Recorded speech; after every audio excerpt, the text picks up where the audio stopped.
The Story of Deirdre. There was a man in Ireland once who was called Malcolm Harper. The man was a right good man, and he had a goodly share of this world's goods. He had a wife, but no family. What did Malcolm hear but that a soothsayer had come home to the place, and as the man was a right good man, he wished that the soothsayer might come near them. Whether it was that he was invited or that he came of himself, the soothsayer came to the house of Malcolm. "Are you doing any soothsaying?" says Malcolm. "Yes, I am doing a little. Are you in need of soothsaying?" "Well, I do not mind taking soothsaying from you, if you had soothsaying for me, and you would be willing to do it." "Well, I will do soothsaying for you. What kind of soothsaying do you want?" "Well, the soothsaying I wanted was that you would tell me my lot or what will happen to me, if you can give me knowledge of it." "Well, I am going out, and when I return I will tell you." And the soothsayer went forth out of the house, and he was not long outside when he returned. "Well," said the soothsayer, "I saw in my second sight that it is on account of a daughter of yours that the greatest amount of blood shall be shed that has ever been shed in Erin since time and race began. And the 3 most famous heroes that ever were found will lose their heads on her account." After a time, a daughter was born to Malcolm. He did not allow a living being to come to his house, only himself and the nurse. He asked this woman, "Will you yourself bring up the child to keep her in hiding far away where eye will not see of her nor ear hear a word about her?" The woman said she would, so Malcolm got 3 men, and he took them away to a large mountain, distant and far from reach, without the knowledge or notice of anyone. He caused there a hillock, round and green, to be dug out of the middle, and the hole thus made to be covered carefully over, so that a little company could dwell there together. This was done. Deirdre and her foster-mother dwelt in the Bothy, mid the hills, without the knowledge or the suspicion of any living person about them, and without anything occurring, until Deirdre was 16 years of age. Deirdre grew like the white sapling, straight and trim as the rash on the moss. She was the creature of fairest form, of loveliest aspect, and of gentlest nature that existed between earth and heaven in all Ireland.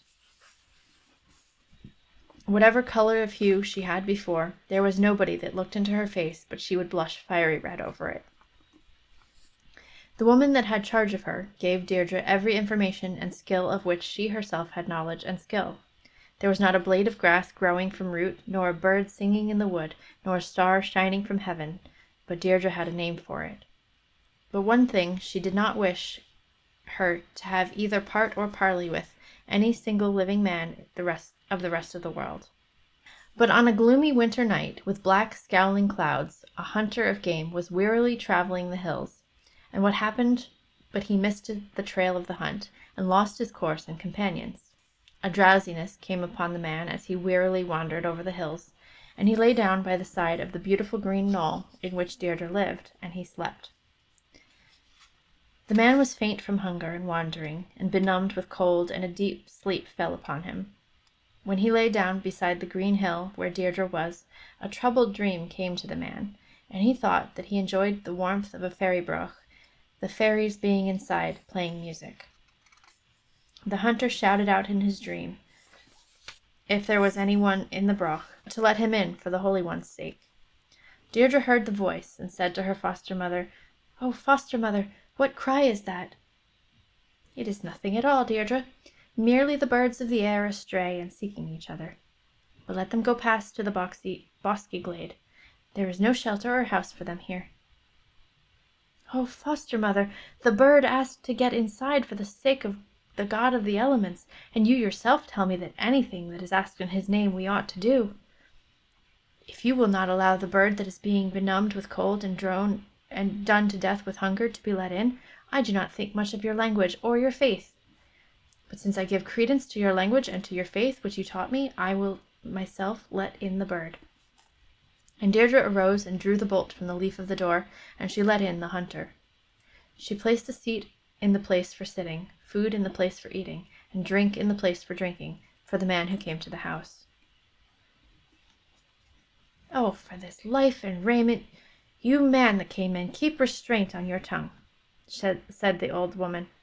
"It is not a great thing for you to keep your mouth shut and your tongue quiet when you get a home and shelter of a hearth on a gloomy winter's night." "Well," said the hunter, "I may do that, keep my mouth shut and my tongue quiet, since I came to the house and received hospitality from you. But by the hand of thy father and grandfather, and by your own two hands, if some other of the people of the world saw this beauteous creature you have here hid away, they would not long leave her with you, I swear." "What men are these you refer to?" said Deirdre. "Well, I will tell you, young woman," said the hunter. "They are Naoise, son of Uisnech, and Allen and Arden, his two brothers." "What like are these men when seen, if we were to see them?" said Deirdre. "Why, the aspect and form of the men who, when seen, are these," said the hunter. "They have the color of the raven on their hair, their skin like swan on the wave in whiteness, and their cheeks as the blood of the brindled red calf, and their speed and their leap are those of the salmon of the torrent and the deer of the grey mountainside. And Naoise is head and shoulders over the rest of the people of Erin." "However they are," said the nurse, "be you off from here and take another road. And King of Light and Sun, in good sooth and certainty, little are my thanks for yourself or for her that let you in." The hunter went away and went straight to the palace of King Connachar. He sent word in to the king that he wished to speak to him if he pleased. The king answered the message and came out to speak to the man. "What is the reason of your journey?" said the king to the hunter. "I have only to tell you, O king," said the hunter, "that I saw the fairest creature that ever was born in Erin, and I came to tell you of it." "Who is this beauty, and where is she to be seen, when she was not seen before till you saw her, if you did see her?" "Well, I did see her," said the hunter, "but if I did, no man else can see her unless he get directions from me as to where she is dwelling." "And will you direct me to where she dwells? And the reward of your directing me will be as good as the reward of your message," said the king. "Well, I will direct you, O king, although it is likely that this will not be what they want," said the hunter. Connachar, king of Ulster, sent for his nearest kinsmen, and he told them of his intent. Though early rose the song of the birds mid the rocky caves and the music of the birds in the grove, earlier than that did Connachar, king of Ulster, arise, with his little troop of dear friends, in the delightful twilight of the fresh and gentle May. The dew was heavy on each bush and flower and stem, as they went to bring Deirdre forth from the green knoll where she stayed. Many a youth was there who had a lithe, leaping, and lissome step when they started, whose step was faint, failing, and faltering when they reached the Bothy, on account of the length of the way and roughness of the road. "Yonder, now, down in the bottom of the glen is the Bothy, where the woman dwells. But I will not go nearer than this to the old woman," said the hunter. Connachar, with his band of kinsfolk, went down to the green knoll where Deirdre dwelled, and he knocked at the door of the Bothy. The nurse replied, "No less than a king's command and a king's army could put me out of my Bothy tonight, and I should be obliged to you were you to tell who it is that wants me to open my Bothy door." "It is I, Connachar, king of Ulster." When the poor woman heard who was at the door, she rose with haste and let in the king and all that could get in of his retinue. When the king saw the woman that was before him, that he had been in quest of, he thought he never saw in the course of the day, nor in the dream of night, a creature so fair as Deirdre, and he gave his full heart's weight of love to her. Deirdre was raised on the topmost of the hero's shoulders, and she and her foster mother were brought to the court of King Connachar of Ulster. With the love that Connachar had for her, he wanted to marry Deirdre right off there and then, will she nill she marry him. But she said to him, "I would be obliged to you if you will give me the respite of a year and a day." He said, "I will grant you that, hard though it is, if you will give me your unfailing promise that you will marry me at the year's end." And she gave the promise. Connachar got for her a woman teacher, and merry modest maidens fair, that would lie down and rise with her, that would play and speak with her. Deirdre was clever in maidenly duties and wifely understanding, and Connachar thought he never saw with bodily eye a creature that pleased him more. Deirdre and her women companions were one day out on the hillock behind the house, enjoying the scene, and drinking in the sun's heat. What did they see coming but 3 men a-journeying?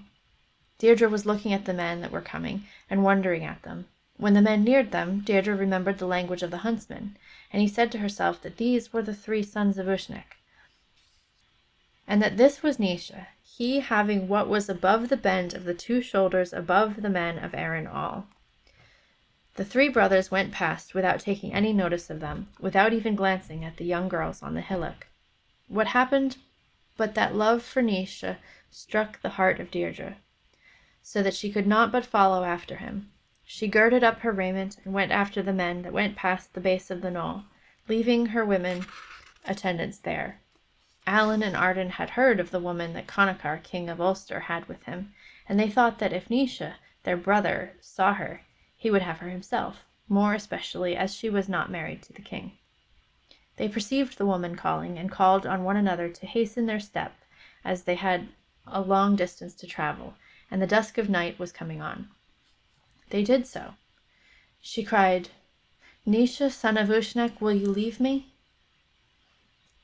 What piercing shrill cry is that, the most melodious my ear ever heard, and the shrillest that ever struck my heart of all the cries I ever heard? "Is it anything else but the wail of the wave-swans of Connachar?" said his brothers. "No, yonder is a woman's cry of distress," said Naoise, and he swore he would not go further until he saw from whom the cry came, and Naoise turned back. Naoise and Deirdre met, and Deirdre kissed Naoise 3 times, and a kiss each to his brothers. With the confusion that she was in, Deirdre went into a crimson blaze of fire, and her color came and went as rapidly as the movement of the aspen by the stream-side. Naoise thought he never saw a fairer creature, and Naoise gave Deirdre the love that he never gave to thing, to vision, or to creature, but to herself. Then Naoise placed Deirdre on the topmost height of his shoulder, and told his brothers to keep up their pace, and they kept up their pace. Naoise thought that it would not be well for him to remain in Erin, on account of the way in which Connachar, king of Ulster, his uncle's son, had gone against him because of the woman, though he had not married her, and he turned back to Alba, that is, Scotland. He reached the side of Loch Ness and made his habitation there. He could kill the salmon of the torrent from out his own door, and the deer of the grey gorge from out his window. Naoise and Deirdre and Allen and Arden dwelt in a tower, and they were happy so long a time as they were there. By this time the end of the period came at which Deirdre had to marry Connachar, king of Ulster. Connachar made up his mind to take Deirdre away by the sword, whether she was married to Naoise or not. So he prepared a great and gleeful feast. He sent word far and wide through Erin all to his kinspeople to come to the feast. Connachar thought to himself that Naoise would not come, though he should bid him, and the scheme that arose in his mind was to send for his father's brother, Ferchar mac Ro, and to send him on an embassy to Naoise. He did so, and Connachar said to Ferchar, "Tell Naoise, son of Uisnech, that I am setting forth a great and gleeful feast to my friends and kinspeople throughout the wide extent of Erin all, and that I shall not have rest by day or sleep by night if he and Allen and Arden be not partakers of the feast." Ferchar mac Ro and his 3 sons went on their journey, and reached the tower where Naoise was dwelling by the side of Loch Etive. The sons of Uisnech gave a cordial, kindly welcome to Ferchar mac Ro and his 3 sons, and asked of him the news of Erin. "The best news that I have for you," said the hardy hero, "is that Connachar, king of Ulster, is setting forth a great sumptuous feast to his friends and kinspeople throughout the wide extent of Erin all, and he has vowed by the earth beneath him, by the high heaven above him, and by the sun that wends to the west, that he will have no rest by day nor sleep by night if the sons of Uisnech, the sons of his own father's brother, will not come back to the land of their home and the soil of their nativity, and to the feast likewise, and he has sent us on an embassy to invite you." "We will go with you," said Naoise. "We will," said his brothers, but Deirdre did not wish to go with Ferchar mac Ro, and she tried every prayer to turn Naoise from going with him. She said, "I saw a vision, Naoise, "And do you interpret it to me?" said Deirdre, and then she sang. "O Naoise, son of Uisnech, hear what was shown in a dream to me. There came 3 white doves out of the south, flying over the sea, and drops of honey were in their mouth from the hive of the honey bee. O Naoise, son of Uisnech, hear what was shown in a dream to me. I saw 3 grey hawks out of the south come flying over the sea, and the red, red drops they bear in their mouth, they were dearer than life to me." Said Naoise, "It is naught but the fear of woman's heart, and a dream of the night, Deirdre. The day that Connachar sent the invitation to his feast will be unlucky for us if we don't go, O Deirdre." "You will go there," said Ferchar Mac Ro, "and if Connachar show kindness to you, show ye kindness to him, and if he will display wrath towards you, display ye wrath towards him, and I and my 3 sons will be with you." "We will," said Daring Drop. "We will," said Hardy Holly. "We will," said Fiallan the Fair. "I have 3 sons, and they are 3 heroes, and in any harm or danger that may befall you, they will be with you, and I myself will be along with them." And Ferchar Mac Ro gave his vow and his word in presence of his arms, that in any harm or danger that came in the way of the sons of Uisnech, he and his 3 sons would not leave head on live body in Erin, despite sword or helmet, spear or shield, blade or mail, be they ever so good. Deirdre was unwilling to leave Alba, but she went with Naoise. Deirdre wept tears in showers, and she sang, "Dear is the land over there, Alba full of woods and lakes. Bitter to my heart is leaving thee, but I go away with Naoise." Ferchar Mac Ro did not stop till he got the sons of Uisnech away with him, despite the suspicion of Deirdre. The coracle was put to sea, the sail was hoisted to it, and the second morrow they arrived on the white shores of Erin. As soon as the sons of Uisnech landed in Erin, Ferchar Mac Ro sent word to Connachar, king of Ulster, that the men whom he wanted were come, and let him now show kindness to them. "Well," said Connachar, "I did not expect that the sons of Uisnech would come, though I sent for them, and I am not quite ready to receive them. But there is a house down yonder where I keep strangers, and let them go down to it today, and my house will be ready before them tomorrow." But he that was up in the palace felt it long that he was not getting word as to how matters were going on for those down in the house of the strangers. "Go you, Gelban, Grednach, son of Lochlin's king. Go you down and bring me information as to whether her former hue and complexion are on Deirdre. If they be, I will take her out with edge of blade and point of sword, and if not, let Naoise, son of Uisnech, have her for himself," said Connachar. Gelban, the cheering and charming son of Lochlin's king, went down to the place of the strangers, where the sons of Uisnech and Deirdre were staying. He looked in through the bicker hole on the door leaf. Now she that he gazed upon used to go into a crimson blaze of blushes when anyone looked at her. Naoise looked at Deirdre and knew that someone was looking at her from the back of the door leaf. He seized one of the dice on the table before him and fired it through the bicker hole, and knocked the eye out of Gelban Grednach, the cheerful and charming, right through the back of his head. Gelban returned back to the palace of King Connachar. "You were cheerful, charming, going away, but you are cheerless, charmless, returning. What has happened to you, Gelban?" "But have you seen her, and are Deirdre's hue and complexion as before?" said Connachar. "Well, I have seen Deirdre, and I saw her also truly, and while I was looking at her through the bicker hole on the door, Naoise, son of Uisnech, knocked out my eye with one of the dice in his hand. But of a truth and verity, although he put out even my eye, it were my desire still to remain looking at her with the other eye, were it not for the hurry you told me to be in," said Gelban. "That is true," said Connachar. "Let 300 brave heroes go down to the abode of the strangers, and let them bring hither to me Deirdre, and kill the rest." Connachar ordered 300 active heroes to go down to the abode of the strangers, and to take Deirdre up with them and kill the rest. "The pursuit is coming," said Deirdre. "Yes, but I will myself go out and stop the pursuit," said Naoise. "It is not you, but we that will go," said Daring Drop and Hardy Holly and Fiallan the Fair. "It is to us that our father entrusted your defense from harm and danger when he himself left for home." And the gallant youths, full noble, full manly, full handsome, with beauteous brown locks, went forth girt with battle arms fit for fierce fight, and clothed with combat dress for fierce contest fit, which was burnished, bright, brilliant, bladed, blazing, on which were many pictures of beasts and birds and creeping things, lions and lithe-limbed tigers, brown eagle and harrying hawk, and adder fierce, and the young heroes laid low 3/3 of the company. So all of them?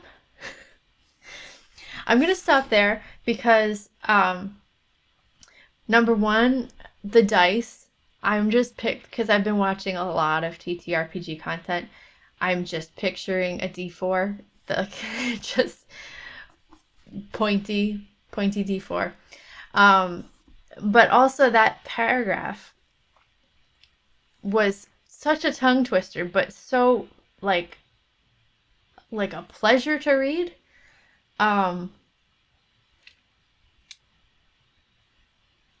Beauteous brown locks, like the alliteration is just so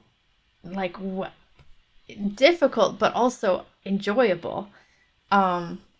Beauteous brown locks, fit for fierce fight, clothed with combat dress, burnished bright brilliant now I can't say it. Burnished, bright, brilliant, bladed, blazing.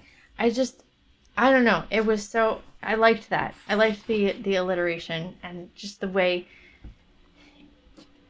it's written, almost as if you can it's written so that you will enjoy reading it out loud, I think. And I like that. That's a really good paragraph. But 3/3 of the company, why don't you just say the whole thing? Or why don't you say 4/5? 4/4. I can do math. 4/4 or whatever. Unless that's just a common phrase, like saying 3/3 to mean all of it. I don't know. It seems like there's an easier way to write that, but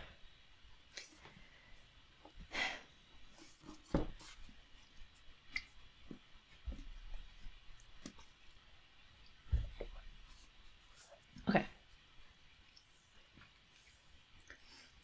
Connachar came out in haste and cried with wrath, "Who is there on the floor of fight slaughtering my men?" "We, the 3 sons of Ferchar MacRoe." "Well," said the king, "I will give a free bridge to your grandfather, a free bridge to your father, and a free bridge each to you 3 brothers, if you come over to my side tonight." "Well, Connachar, we will not accept that offer from you, nor thank you for it. Greater by far do we prefer to go home to our father and tell the deeds of heroism we have done, than accept anything on these terms from you.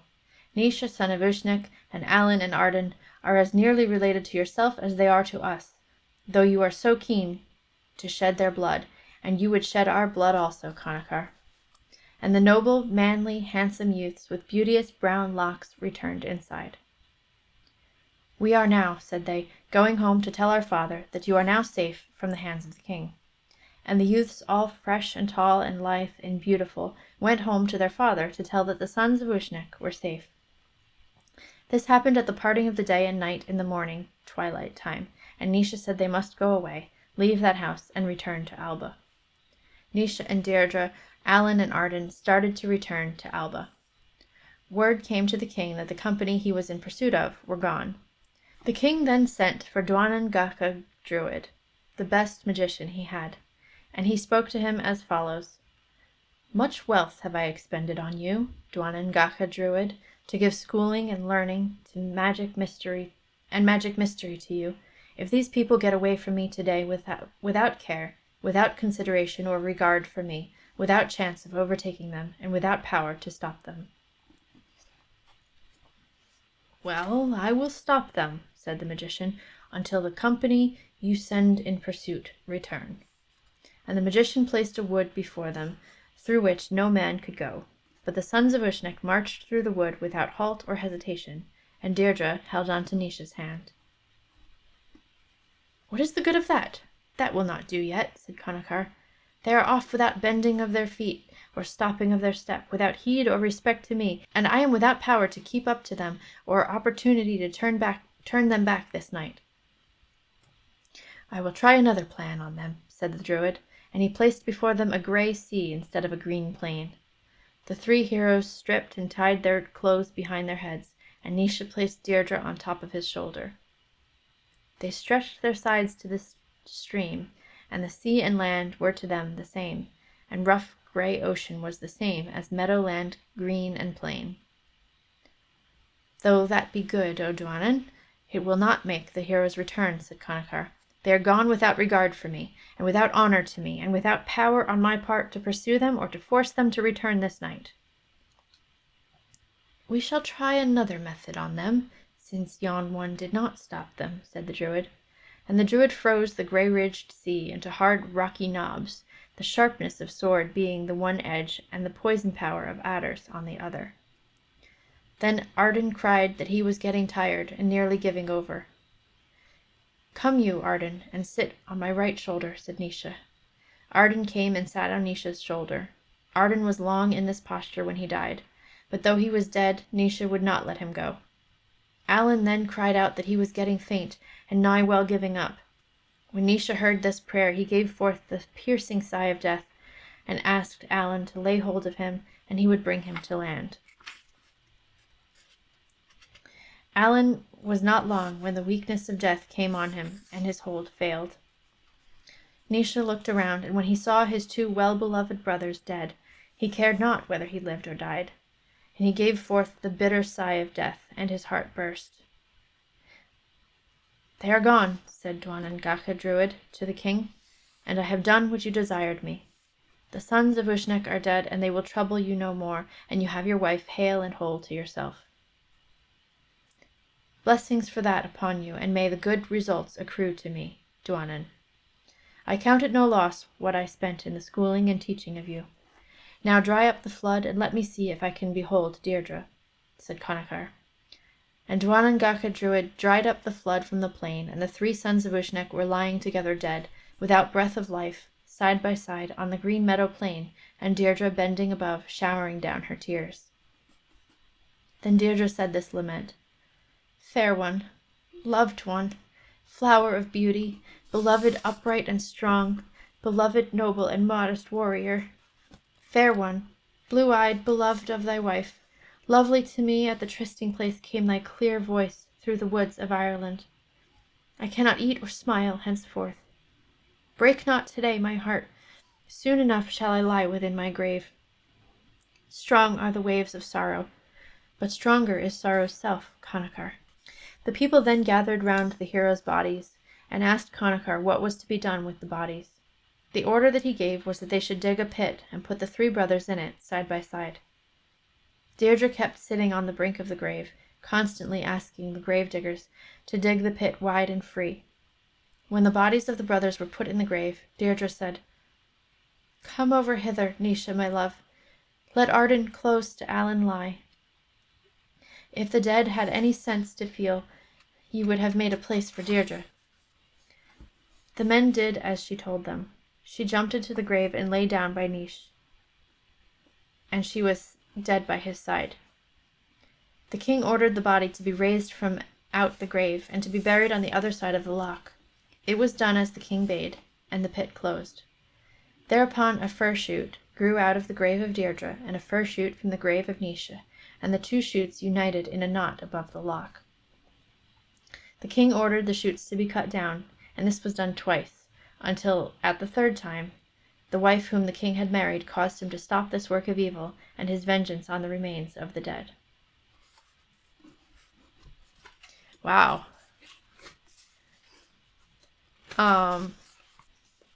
So I liked this. I liked that it's like a bit longer of a story, because some of the others have been just a couple pages. This one like had some plot and conflict and went somewhere. Kind of a darker one. I'm okay with a little darkness. Um, this one also, like, I don't think I'm familiar with the story, but the feelings that it gives um, feels familiar. Especially the incorporating, this is the reason why, like, a geographical feature, or like these two trees are intertwined, this is the reason why. um I like that sort of imagery because it feels familiar. It feels like something that people do, at least in folklore. It feels like a common theme in folklore.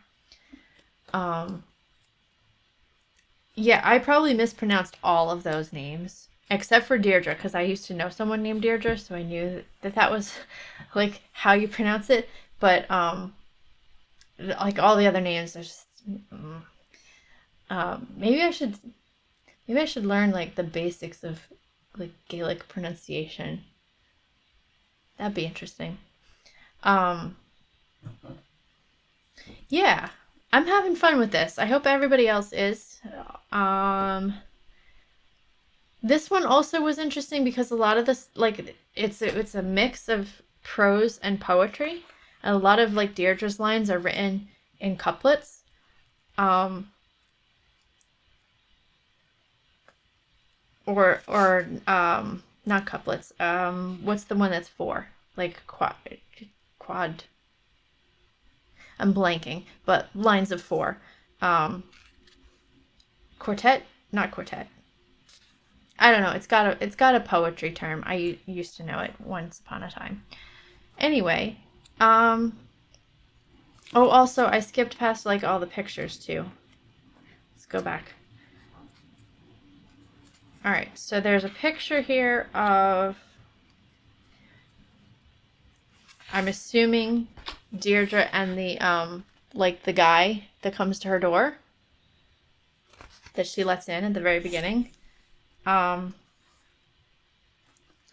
and then there's another picture here, which is basically there's like a spinning wheel and an old woman. It's basically an image from like Sleeping Beauty, kind of a story.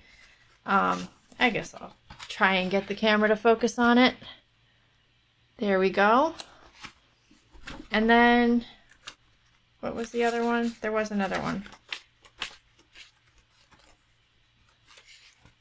Oh, and then the picture of them swimming and the three brothers basically dying. Um, I don't know if that's visible. It looks like it kind of focused a little bit, maybe. I don't know. So anyway, that's the story of Deirdre. Hi there. Thanks for joining our book club. If you'd like to join the conversation, I would love it if you would leave us a comment. And if you'd like to see more, check out the playlist.